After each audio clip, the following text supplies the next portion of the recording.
Bonjour à tous, aujourd'hui on va parler de la 5G, ce nouveau réseau sans fil de télécommunications, mais aussi on va démystifier le mythe selon lequel le nouveau réseau 5G pourrait propager la COVID-19.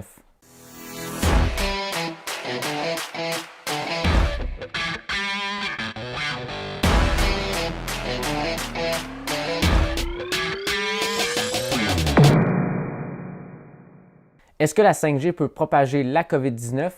C'est ce que plusieurs groupes pensent à travers le monde, même que plusieurs tours de télécommunications ont été incendiées pour protester contre l'installation du nouveau réseau 5G.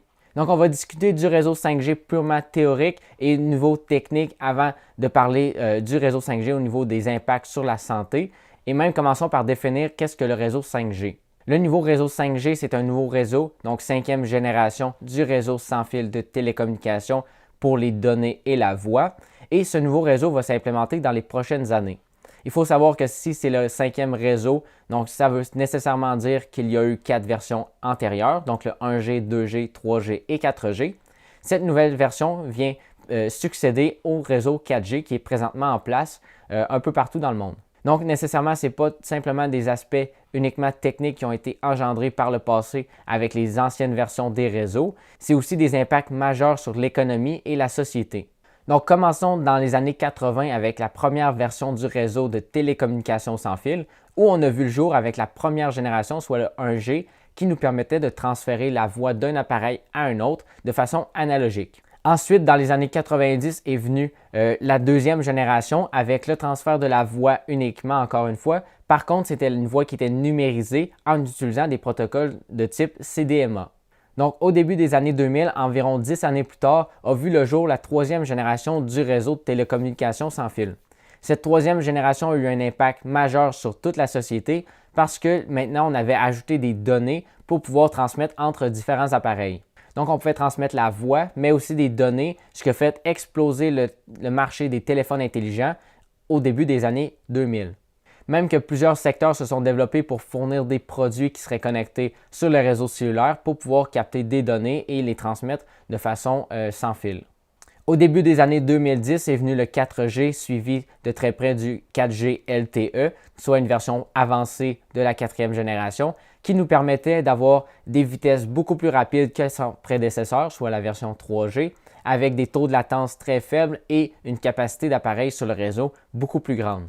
Maintenant, en 2020, on parle du réseau 5G comme le réseau le plus performant que jamais existé pour les réseaux de télécommunications sans fil.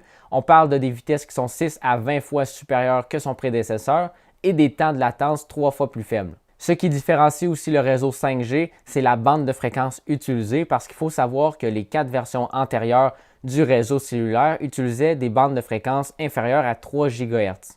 Ce que ça signifie, c'est que la portée est grande, cependant, le débit va être limité pour la bande de fréquence utilisée. Donc, le 5G, pour fournir un plus grand débit, va aller dans des fréquences vraiment très supérieures. Donc, on vise la plage de fréquence pour le 5G d'environ 1 GHz à plus de 100 GHz. Donc, c'est des fréquences très, très, très élevées qui n'ont jamais été utilisées pour un domaine commercial à grande échelle comme le 5G va le faire. Et même qu'on prévoit des avancées technologiques très majeur dans le domaine de la radio sans fil. Donc, le réseau 5G va être implémenté en 3 paliers pour offrir une très bonne performance et une très bonne portée aussi.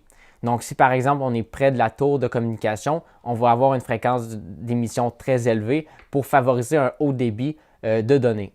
Par contre, si on est très loin de la tour d'émission d'ondes, on va avoir une fréquence beaucoup plus faible puisque la propagation d'ondes se fait beaucoup mieux à très basse fréquence. Et par contre, on a quand même un très bon débit parce que le 5G va utiliser des nouveaux systèmes d'encodage et de décodage qui vont augmenter les performances du réseau. Donc, lorsqu'on parle de 5G, on pense souvent aux performances, à l'infrastructure technologique qui va y avoir été imposée.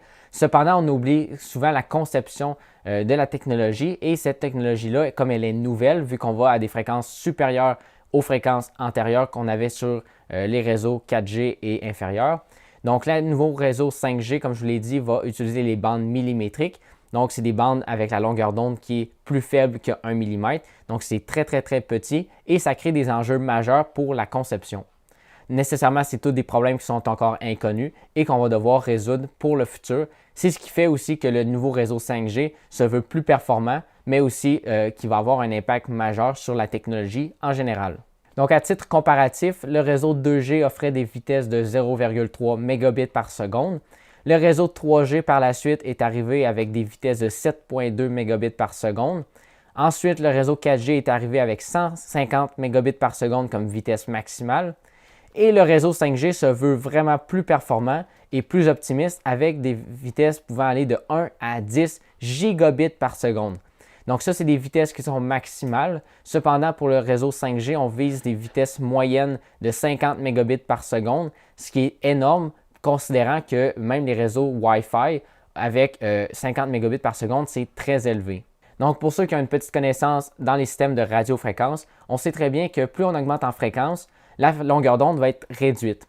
Et pour ce qui est de l'antenne, plus la longueur d'onde est réduite, l'antenne va être plus petite aussi. Donc plus on augmente un système en fréquence, plus la longueur d'onde est petite, et plus la longueur d'onde est petite, étant donné que c'est proportionnel à la longueur de l'antenne, plus c'est petit. Donc c'est un avantage gagnant. Cependant, étant donné qu'on augmente en fréquence, on sait que la portée va être réduite considérablement. Et c'est un enjeu que le 5G doit faire face, puisqu'on sait très bien que dans les fréquences, dans les gigahertz, avec les ondes millimétriques, la portée va être très réduite, soit environ 500 mètres pour un système à très haut débit. Donc, nécessairement, on sait qu'on ne veut pas avoir des taux de télécommunication partout dans les secteurs résidentiels.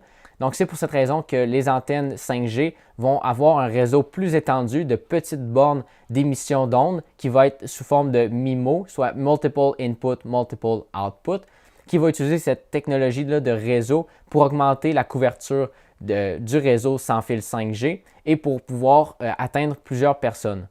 Donc, nécessairement, il va y avoir plus de bornes que les réseaux antérieurs qui avaient simplement des grosses tours de télécommunication. Cependant, ce réseau-là va être vraiment plus étendu en petites stations et donc, ils vont pouvoir gérer l'entrée des données et la sortie des données.